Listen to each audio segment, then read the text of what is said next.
Hello दोस्तों, स्वागत है आपका मेरे यूट्यूब चैनल परीक्षा दर्शिका में।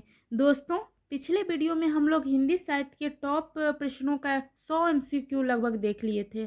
आज के इस वीडियो में उससे आगे 71 और प्रश्नों की चर्चा करेंगे। तो चलिए बिना देर किए हुए शुरू करते हैं आज का पहला प्रश्न। पहला प्रश्न है, लोग है लागी कवित बनावत मोही तो मेरे कवित बनावत। प्रस्तुत पंक्ति के रचयिता पूछ रहा है यहाँ पे। तो पहले इसका अर्थ जान ले। तो इसका अर्थ है, लोग है लागी कवित बनावत, लोग हैं कविता बनाने में लगे हुए हैं। मोही तो मेरे कवित बनावत, कविता मुझे बनाने में लगी हुई है। ये इस पंक्ति का अर्थ हुआ। और इसके रचयिता कौन है? घनानंद कवि हैं। चलिए अगला देखते हैं। अभिधा उत्तम काव्य है मध्य लक्षणा लीन, अधम व्यंजना रस बिरस उल्टी कहत प्रवीण। प्रस्तुत पंक्तियों के रचयिता पूछ रहा है यहाँ पे। तो कवि देव है इसके रचनाकार। और दोस्तों, इस पंक्ति में जो है कवि देव ने शब्द शक्तियों की विशेषता के संबंध में ये बात कही है। शब्द शक्ति, तो ये हुआ। चलिए आगे देखते हैं। ले चल मुझे भुलावा देकर मेरे नाविक धीरे धीरे। प्रस्तुत पंक्ति के भी रचयिता पूछ रहा है यहाँ पे। तो प्रस्तुत पंक्ति जयशंकर प्रसाद की कविता से संबंधित है। मेरे नाविक, उनकी एक कविता है मेरे नाविक। मेरे नाविक, उसी से ये कविता ली गई, पंक्ति ली गई है। इसमें जो है, इसमें कवि ने पलायनवादी दृष्टिकोण को दर्शाया। दोस्तों, कवि कविता में ऐसे स्थान को खोज रहे हैं जिसमें कोई सांसारिकता ना हो, वहाँ पे केवल सत्य और निश्चल हो वो जगह। अगला प्रश्न है दोस्तों, कविता का अंतिम लक्ष्य जगत में मार्मिक पक्षों का प्रत्यक्षीकरण कर उनके साथ मनुष्य हृदय का सामंजस्य स्थापना है। उपर्युक्त कथन किसका है? तो ये आचार्य रामचंद्र शुक्ल जी का कथन है। चलिए अगला देखते हैं।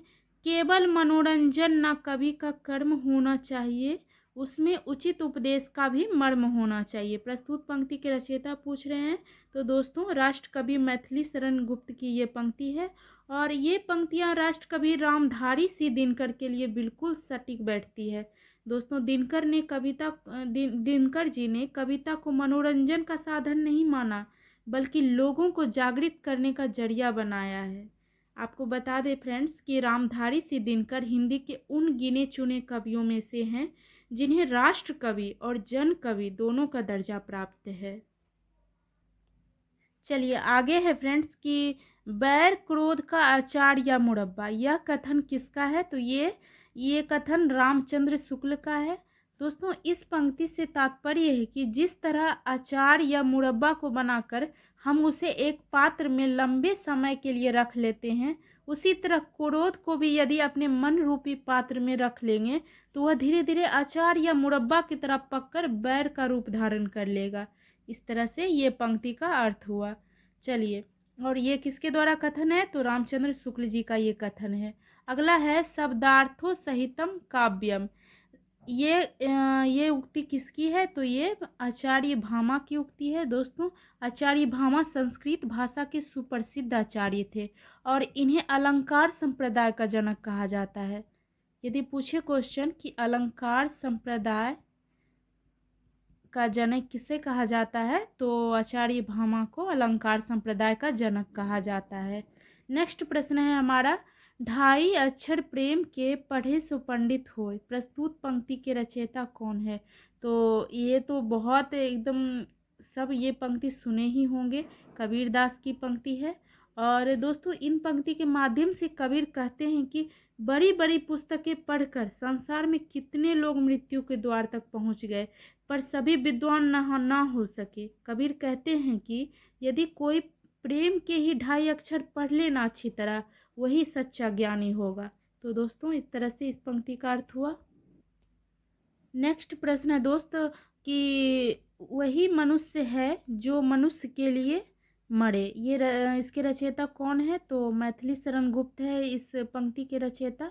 और जो है इसमें जो है मैथिली शरण गुप्त ने कहा है दोस्तों कि सच्चा मनुष्य वही है जो जो औरों के लिए अपना सब कुछ समर्पित कर दे। मनुष्य का सबसे बड़ा गुण है परोपकार। मनुष्य वही है जो वक्त आने पर दूसरे के काम आए, जो दूसरे का भला करे। चलिए अगला प्रश्न है, इनमें से कौन भक्ति काल का कवि नहीं है? तो नाभादास, रसखान, नंददास ये सभी भक्ति काल के कवि हैं। भक्ति काल के कवि हैं। अमीर खुसरो, दोस्तों अमीर खुसरो आदि काल के कवि थे। ये आदि काल के कवि थे और इनका पूरा नाम जो है अबुल हसन था। अबुल हसन। और वो पहले व्यक्ति थे जिन्होंने हिंदी, हिंदवी और फारसी तीनों में एक साथ लिखे हुए। इन्हें खड़ी बोली के आविष्कार का श्रेय दिया जाता है। दोस्तों ये अपनी पहेलियाँ और मुकरियाँ के लिए जाने जाते हैं। इनकी ये अपनी जो है इसकी सबसे प्रसिद्ध जो कि है पहेलियाँ और मुकरियाँ हैं। चलिए आगे देखते हैं। बिहारी ने क्या लिखे हैं? तो बिहारी दोहे की रचना की है और इनकी एकमात्र रचना है बिहारी सतसई। बिहारी सतसई। इसमें 713 या कहीं 719 छंद है, दोहा है संकलित। तो इस इनकी एकमात्र है रचना बिहारी सतसई, इसी से ये प्रसिद्ध हो गए बिहारी।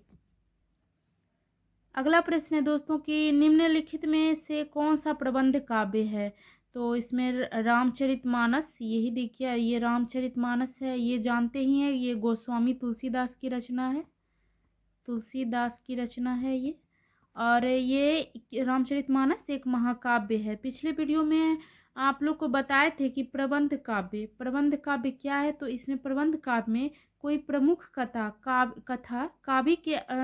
काव्य के आदि से अंत तक क्रमबद्ध रूप से चलती है। प्रबंध काव्य में जो है कथा काव्य आदि से अंत तक क्रमबद्ध रूप में चलती है। कथा का जो क्रम होता है ना वो बीच में कहीं नहीं टूटता है, इसलिए प्रबंध काव्य का सबसे अच्छा उदाहरण यही है रामचरितमानस। और यहाँ देख ले आंसू, तो ये जयशंकर प्रसाद की रचना है। जयशंकर प्रसाद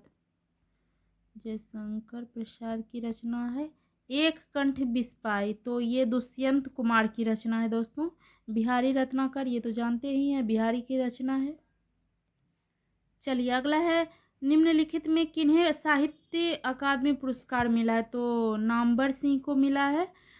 दोस्तों नामवर सिंह हिंदी के मूर्धन्य आलोचक, संपादक, वक्ता और विद्वान रहे हैं। ये हजारी प्रसाद द्विवेदी के प्रिय शिष्य भी थे। अगला प्रश्न है हमारा, पृथ्वीराज रासो किस काल की रचना है? तो दोस्तों अक्सर कई एग्जाम के अंतर्गत ये सवाल पूछा ही जाता है कि पृथ्वीराज रासो किस काल की रचना है। तो मैं बता दूं आपको कि ये आदिकाल की रचना है। और आदिकाल का समय जो है कब तक है? तो 650 से 1350 ईस्वी तक माना गया है आदिकाल का रचना काल।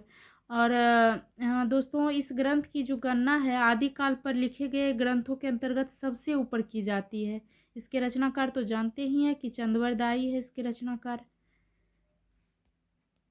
चलिए अगला प्रश्न है हमारा, निम्नलिखित में कौन सा छायावादी कवि है? तो छायावादी कवि कौन है? इसमें सुमित्रानंद पंत है छायावादी कवि। और ये प्रकृति के एक प्रश्न पूछा जाता है इनसे संबंधित कि प्रकृति के सुकुमार कवि के नाम से कौन साहित्य में जाने जाते हैं? प्रकृति के सुकुमार कवि हैं सुमित्रानंदन पंत। दोस्तों वही भारत भूषण अग्रवाल, तो ये कौन थे? तो ये छायावादोत्तर हिंदी कविता के एक सशक्त कवि रहे हैं। दोस्तों वे अज्ञे द्वारा संपादित तार सप्तक इसके महत्वपूर्ण कवि हैं भारत भूषण अग्रवाल। और आगे देखते हैं तुलसीदास, ये तो जानते हैं कि ये भक्ति काल के श्रेष्ठ कवि हैं। और नागार्जुन कौन है? तो नागार्जुन इनका जो नाम है वैद्यनाथ मिश्र था। वैद्यनाथ मिश्र इसका, और नागार्जुन जो है इनका उपनाम है वैद्यनाथ मिश्र नागार्जुन। फ्रेंड्स नागार्जुन जो है ये दरभंगा जिले से संबंधित थे। ये हिंदी और मैथिली के कवि थे। इन्होंने कई उपन्यास, लघु कथाएं, साहित्यिक जीवनियाँ और यात्रा वृत्तांत भी लिखे हैं। दोस्तों नागार्जुन को जन कवि और मैथिली में आधुनिकता का सबसे प्रमुख नायक इन्हें माना गया है, नागार्जुन को। अगला प्रश्न है, नामवर सिंह ने अधिकांश क्या लिखा? तो दोस्तों इनके विषय में पिछले प्रश्नों में भी हम लोग देखे थे कि हिंदी साहित्य के ये शीर्षस्थ शोधकार समालोचक रहे हैं। फ्रेंड्स, ये बहुत ही अध्ययनशील और विचारक प्रवृत्ति के थे। इन्होंने इसलिए इसलिए अधिकांश इनकी आलोचना ही रचना रही है। अधिकांश इन्होंने क्या लिखा है? आलोचना लिखा है। चलिए अगला प्रश्न देखते हैं। आत्मजयी, ये आत्मजयी होगा ये दोस्तों, आत्मजयी। आत्मजयी के रचयिता कौन है? तो आत्मजयी के रचयिता हैं कुंवर नारायण। दोस्तों कुंवर नारायण जो है इनकी कृति है आत्मजयी। हिंदी साहित्य के प्रबंध काव्य के रूप में एक अपना खास जगह ये बनाई। प्रबंध काव्य, प्रबंध काव्य। और दोस्तों इनकी यह कृति अखिल भारतीय स्तर पर प्रशंसित हुई है। और आत्मजयी का जो कथा सूत्र है वो कठोपनिषद में नचिकेता के प्रसंग पर आधारित है। नचिकेता की तो कहानी सुने होंगे, उसी पे आधारित है ये। अगला प्रश्न है दोस्त कि चांद का मुंह टेढ़ा है काव्य के रचयिता कौन है? तो इस काव्य के रचयिता हैं गजानन माधव मुक्तिबोध। और दोस्तों इन्हें प्रगतिशील कविता और नई कविता के बीच का एक सेतु माना जाता है, गजानन माधव मुक्तिबोध को। भवानी प्रसाद मिश्र, ये कौन है? तो दोस्तों ये छायावादेतर युग के कवि थे और प्रसिद्ध कवि थे छायावादेतर युग के। और ये गांधीवादी विचारक थे। ये आम लोगों में इनका बहुत ही जुड़ाव था, इसलिए तो इन्हें प्यार से लोग भवानी भाई कहकर पुकारते थे लोग। चलिए आगे है गजानन माधव मुक्तिबोध। इनके विषय में तो देख ही लिए हैं। और गिरजा कुमार माथुर, दोस्तों गिरजा कुमार माथुर प्रसिद्ध नाटककार, समालोचक थे और साहित्य और संगीत के बहुत शौकीन थे। एक सुने होंगे आप लोग कि हम होंगे कामयाब, हम होंगे कामयाब, हम होंगे कामयाब एक दिन। इस पाठ के रचनाकार यही हैं गिरजा कुमार माथुर। अगला प्रश्न है हमारा, राम लला नाछू के रचनाकार कौन है? तो इसके रचनाकार तुलसीदास है। दोस्तों ये जो प्रश्न है वीडियो में कई बार आया है।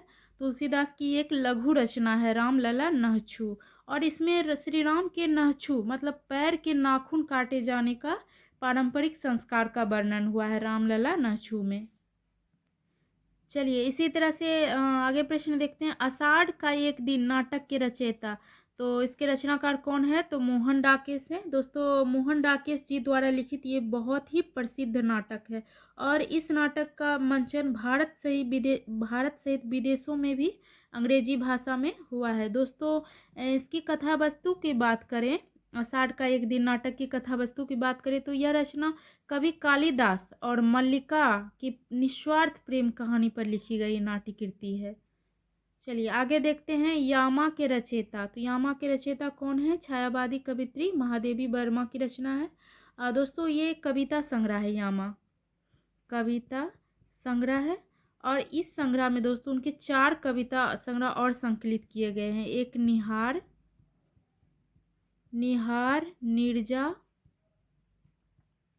रश्मि और एक और है सांध्य गीत। इस तरह से 4 कविता संग्रह इसमें किया गया है। और दोस्तों ये बहुत ही प्रसिद्ध काव्य ग्रंथ है यामा। और इस कृति के लिए उन्हें 1982 ईस्वी में ज्ञानपीठ पुरस्कार प्राप्त हुआ। 1982 ईस्वी में यामा के लिए महादेवी वर्मा को ज्ञानपीठ पुरस्कार दिया गया। चलिए अगला प्रश्न देखते हैं। संसद से सड़क तक काव्य के रचनाकार हैं। तो संसद से सड़क तक काव्य के रचनाकार कौन है? सुदामा पांडे धूमिल। दोस्तों धूमिल का यह पहला काव्य संग्रह है संसद से सड़क तक। और दोस्तों इस काव्य संग्रह में जो है 25 कविताएं हैं इनकी। और इसका प्रकाशन कब हुआ? 1972 ईस्वी में इसका प्रकाशन हुआ। चलिए अगला प्रश्न देखते हैं। चीफ की दावत कहानी के रचनाकार, तो ये भीष्म साहनी की कहानी है। और ये उनकी बहुत ही प्रेरणादायी कहानी है, विशेषकर युवा वर्ग के लिए। दोस्तों कवि ने युवा पीढ़ी को इस रचना के माध्यम से यह एहसास दिलाने की कोशिश की है कि हमें रिश्तों की पवित्रता को नहीं भूलना चाहिए। अपने घर में बुजुर्गों के प्रति सम्मान, लगाव ये सब रखना चाहिए। दोस्तों उन्हें बोझ नहीं समझना चाहिए। विशेषकर यही इसका प्रेरणा है। इस तरह से हमारा अगला प्रश्न है, सर्कस उपन्यास के रचनाकार है। तो सर्कस उपन्यास के रचना किसकी रचना है? संजीव की रचना है। चलिए अगला प्रश्न है, रंगभूमि उपन्यास के रचनाकार। तो इसके रचनाकार उपन्यास सम्राट प्रेमचंद जी हैं और इनकी इस उपन्यास में नौकरशाही और पूंजीवाद के साथ जन संघर्ष की महान गाथा है। दोस्तों इसमें ग्रामीण जीवन और स्त्री दुर्दशा का भयावह चित्रण किया गया है रंगभूमि उपन्यास में। चलिए अगला देखते हैं, प्रभु ही चितई पुनि चितब मही राजत लोचन लोल खेलत मनसिज मीन जुग जनु विधु मंडल डोल। प्रस्तुत पंक्तियों के रचयिता पूछ रहा है। तो ये पंक्तियां तुलसीदास की रामचरितमानस से ली गई है। रामचरितमानस ली गई है दोस्तों। इसमें जो है सीता जी द्वारा श्री राम को निरंतर देखने और उनके सीता जी के नेत्रों का मनमोहक वर्णन किया गया है इस पंक्ति में। चलिए अगला देखते हैं, प्रभु जी तुम चंदन हम पानी जाकी अंग अंग बास समानी। प्रस्तुत पंक्तियों के रचयिता पूछ रहा है यहाँ पे। दोस्तों इस पंक्ति के माध्यम से ये रैदास की पंक्ति है और इस पंक्ति के माध्यम से वे कहते हैं कि अब उनका मन जो है भगवान राम में लग गया है। वे कहते हैं, प्रभु जी तुम चंदन के समान हो और हम पानी के समान है, जिसके शरीर में लगने से अंग अंग सुगंधित हो जाता है। चलिए आगे देखते हैं, जाकी रही भावना जैसी प्रभु सूरत देखी तिन तैसी। प्रस्तुत पंक्ति के रचयिता। तो प्रस्तुत पंक्ति के रचयिता कौन है? तुलसीदास। और ये जो है उनकी रचना रामचरितमानस से ली गई है ये पंक्ति। इसका अर्थ है कि जिसकी जैसी भावना होती है उसे उसी रूप में भगवान दिखाई देते हैं। अगला प्रश्न है, प्रेम पचीसी कहानी संग्रह के रचनाकार। तो प्रेम पचीसी कहानी संग्रह है, ये कहानी संग्रह है प्रेम पचीसी। और दोस्तों इसमें 25 कहानियाँ हैं, इसमें 25 कहानियाँ हैं और ये किसकी रचना है? प्रेमचंद की रचना है। मुंशी प्रेमचंद के अनुसार ये उनकी भावपूर्ण कहानियों का यह एक संग्रह है प्रेम पचीसी। अगला प्रश्न है दोस्तों, ज्ञानपीठ पुरस्कार किस क्षेत्र में श्रेष्ठ कार्य के लिए दिया जाता है? दोस्तों ज्ञानपीठ पुरस्कार भारतीय साहित्य के लिए दिया जाने वाला सर्वोच्च पुरस्कार है। इसकी स्थापना की बात करें तो 1961 में इसकी स्थापना हुई। किसके द्वारा हुई? तो इसके संस्थापक थे साहू शांति प्रसाद, इसके स्थापक थे। और सबसे पहले यह पुरस्कार किसे मिला? तो मलयालम भाषा के लेखक थे जी शंकर कुरूप। जी शंकर कुरूप, इन्हें मिला ज्ञानपीठ पुरस्कार और पहला पुरस्कार मिला। और कब मिला? तो दोस्तों 1965 ईस्वी में। 1965 ईस्वी में जी शंकर कुरूप को मिला। 1961 में ज्ञानपीठ पुरस्कार का स्थापना हुआ और 1965 में जी शंकर कुरूप को ये पुरस्कार मिला। चलिए आगे प्रश्न देखते हैं, प्रेम सागर के लेखक कौन हैं? तो प्रेम सागर के लेखक हैं लल्लू लाल। यह उनकी आरंभिक ये जो है ये कृति खड़ी बोली गद्य की आरंभिक कृतियों में से एक है प्रेम सागर। चलिए आगे देखते हैं, तुलसीदास ने अपनी रचनाओं में किसका वर्णन किया है? तो राम जी का वर्णन किए हैं ये अधिकतर अपनी रचनाओं में। त्यागपत्र उपन्यास किसकी रचना है दोस्तों? तो ये जैनेन्द्र कुमार की रचना है और इसका प्रकाशन वर्ष पूछा जाता है एग्जाम में। 1937 ईस्वी में इसका प्रकाशन हुआ। फ्रेंड्स इस उपन्यास का अनुवाद अनेक प्रादेशिक और विदेशी भाषाओं में भी हुआ है। अगला प्रश्न है, भारतीय ज्ञानपीठ पुरस्कार दिया जाता है। तो दोस्तों इस प्रश्न की चर्चा ऊपर में अभी देखे थे कि ज्ञानपीठ पुरस्कार भारतीय भाषा में साहित्यकारों के रचनात्मक लेखन हेतु दिया जाता है। तो इसलिए भारतीय भाषा में साहित्यकारों के रचनात्मक लेखन हेतु ज्ञानपीठ पुरस्कार दिया जाता है। अगला प्रश्न है दोस्तों कि ज्ञानपीठ पुरस्कार पाने वाले हिंदी के प्रथम साहित्यकार। तो ज्ञानपीठ पुरस्कार पाने वाले हिंदी के प्रथम साहित्यकार कौन थे? सुमित्रा नंदन पंत थे। और दोस्तों ये जो है उनकी कृति चिदम्बरा के लिए उन्हें सम्मानित किया गया। चिदम्बरा कब मिला उन्हें? तो 1968 ईस्वी में मिला चिदम्बरा कृति के लिए। और तो इस तरह से दोस्तों ज्ञानपीठ पुरस्कार प्राप्त करने वाले प्रथम हिंदी के लेखक कौन थे? सुमित्रा नंदन पंत थे। इसी तरह से अपने अगले प्रश्न को देख ले दोस्तों। तो विनय पत्रिका के रचयिता का नाम पूछ रहा है यहाँ पे। तो विनय पत्रिका के रचनाकार कौन है? तो तुलसीदास है इसके रचनाकार। और ये जो विनय पत्रिका है दोस्तों, इसमें उनके गीतों का संग्रह है। और 200 लगभग 279 गीतों का ये संग्रह है विनय पत्रिका। चलिए इसी तरह आगे देखते हैं। मानस का हंस के लेखक का नाम पूछ रहा है यहाँ पे। मानस के हंस के लेखक कौन है? तो दोस्तों मानस का हंस जो है अमृतलाल नागर द्वारा लिखा गया उपन्यास है ये। मानस का हंस क्या है? उपन्यास है ये। और इसमें यह इसका प्रकाशन 1972 ईस्वी में हुआ दोस्तों। और यह जो उपन्यास है गोस्वामी तुलसीदास के जीवन पर लिखा गया है। तुलसीदास के जीवन से संबंधित है मानस का हंस। चलिए आगे देखते हैं। मजदूरी और प्रेम निबंध के रचनाकार।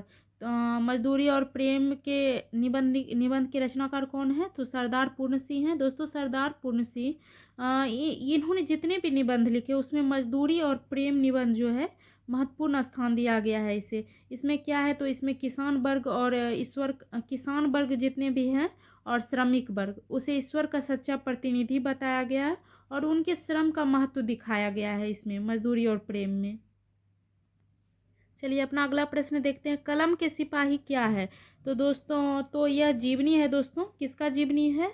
तो ये प्रेमचंद का जीवनी है। कलम का सिपाही किसका जीवनी है? प्रेमचंद का जीवनी है।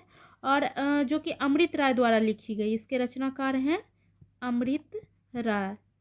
यह कब प्रकाशित हुई दोस्तों? ये सब क्वेश्चन एग्जाम में पूछा जाता है क्योंकि ये बहुत महत्वपूर्ण रचना है। 1962 ईस्वी में ये प्रकाशित हुआ और 1963 ईस्वी में इसे साहित्य अकादमी पुरस्कार प्राप्त हुआ दोस्तों इस रचना के लिए।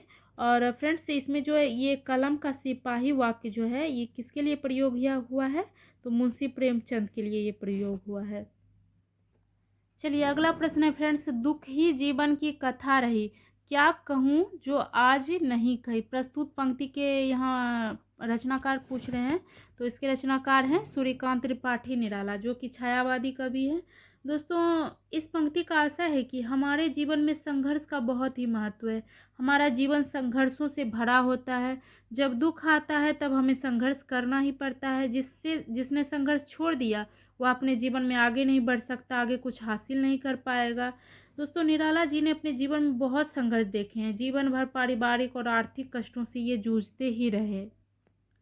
छोटी सी आयु में उनकी मां का निधन हो गया। विवाह के कुछ वर्षों बाद पत्नी का देहांत हो गया। इस तरह उनके बाद पिता, चाचा, चचेरे भाई एक एक करके सभी चल बसे।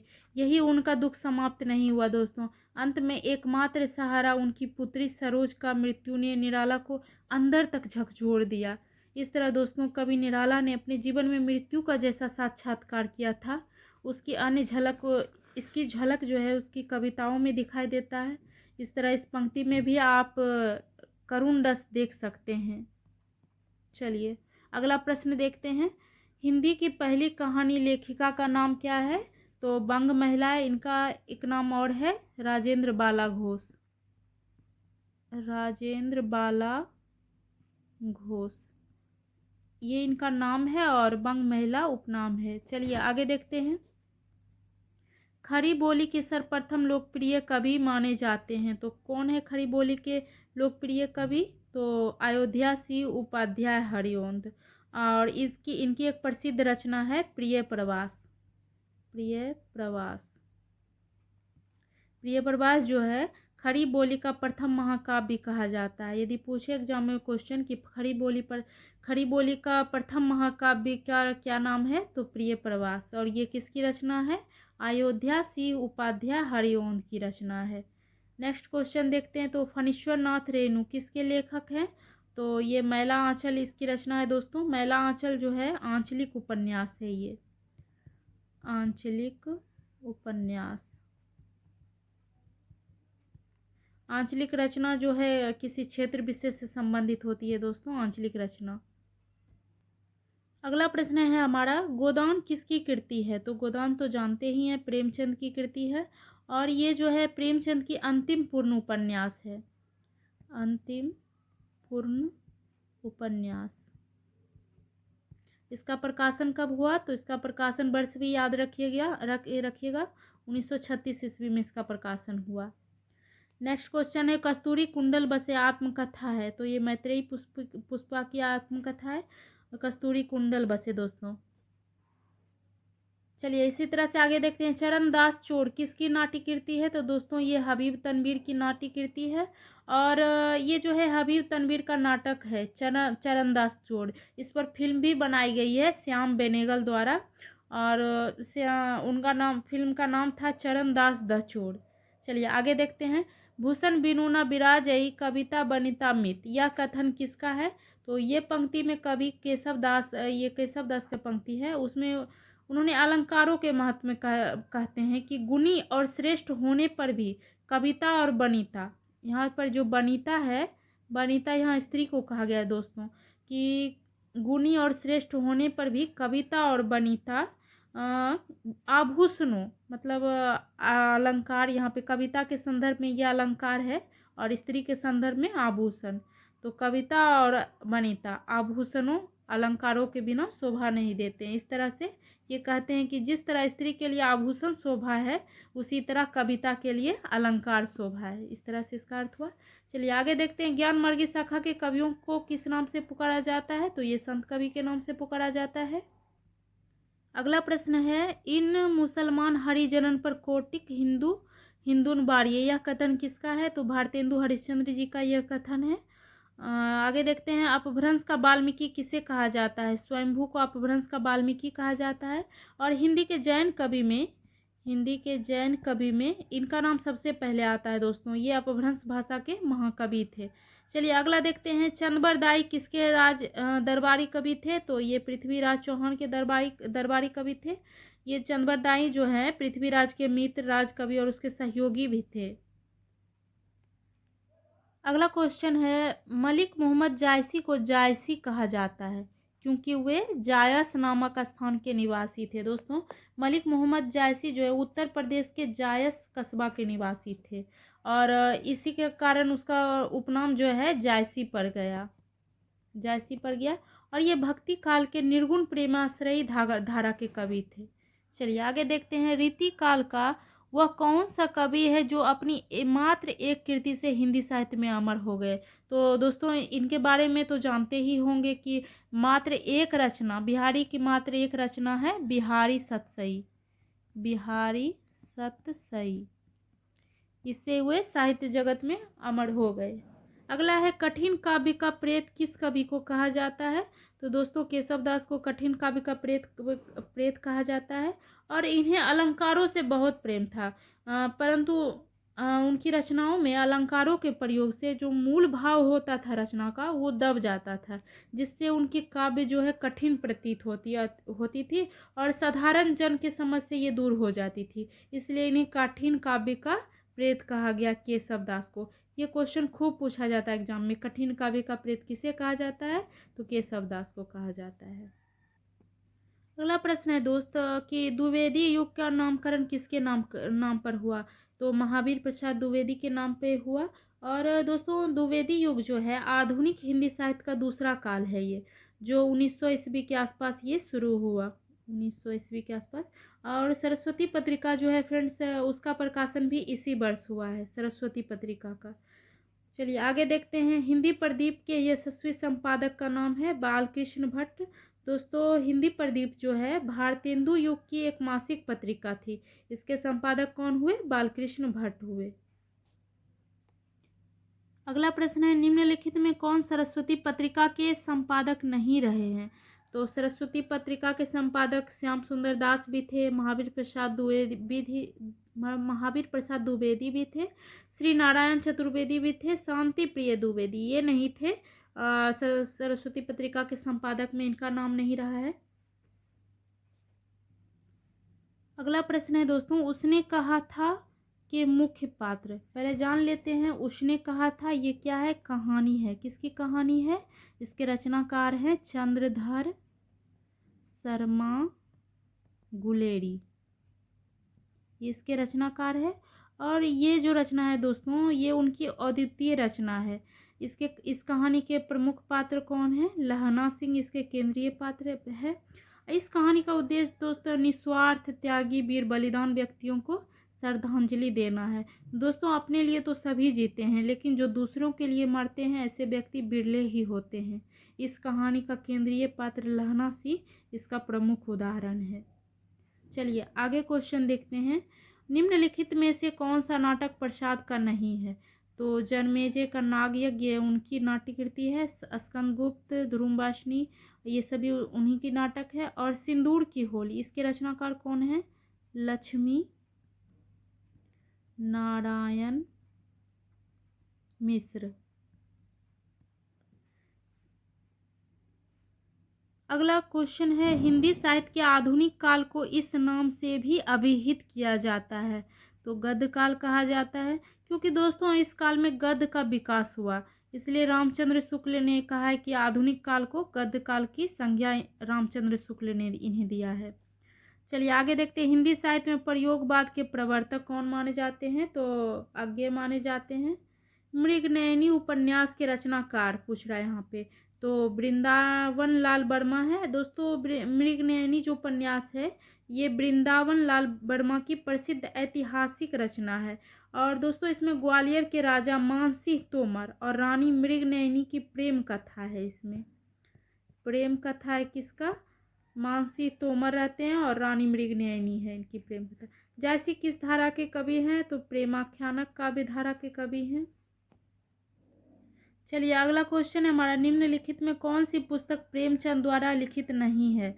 तो कायाकल्प, रंगभूमि, प्रेमाश्रम ये सब उनकी रचना है। जय पराजय जो है ये रचना जो है उपेंद्र नाथ की रचना है। उपेंद्र नाथ अस्क। तो इस तरह से जय पराजय उनकी रचना नहीं है, ये किसकी रचना है? उपेंद्र नाथ अस्क की रचना है। चलिए अगला देखते हैं। कितने पाकिस्तान नामक उपन्यास के लेखक कौन है? तो कमलेश्वर इसके रचनाकार है। 2003 में इसके लिए उन्हें साहित्य अकादमी